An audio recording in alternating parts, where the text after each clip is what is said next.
Equal-mindedness. To be equally minded is to be peacefully minded, for a man cannot be said to have arrived at peace who allows his mind to be disturbed and thrown off the balance by occurrences. The man of wisdom is dispassionate and meets all things with the calmness of a mind in repose and free from prejudice.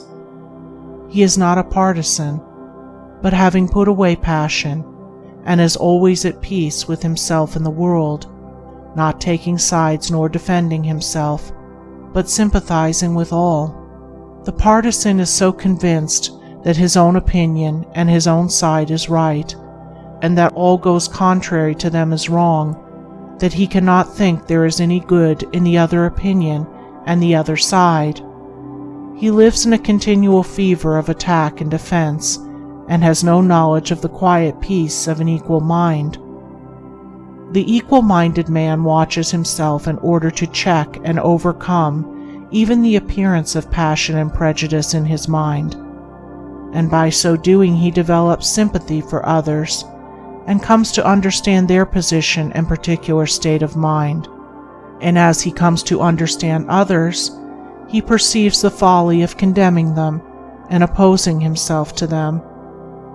Thus there grows up in his heart a divine charity which cannot be limited, but which is extended to all things that live and strive and suffer.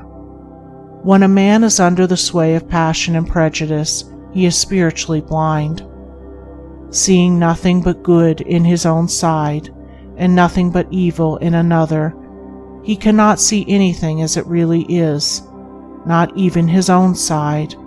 And not understanding himself, he cannot understand the hearts of others, and thinks it is right that he should condemn them. Thus there grows up in his heart a dark hatred for those who refuse to see him and who condemn him in return.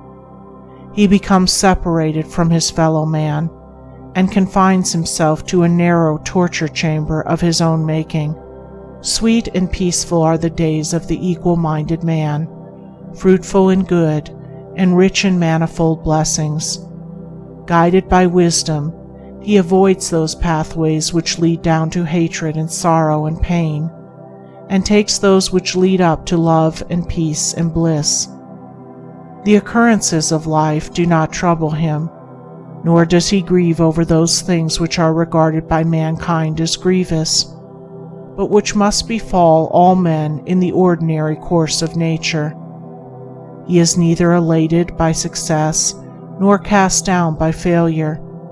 He sees the events of his life arranged in their proper proportions, and can find no room for selfish wishes or vain regrets, for vain anticipations and childish disappointments.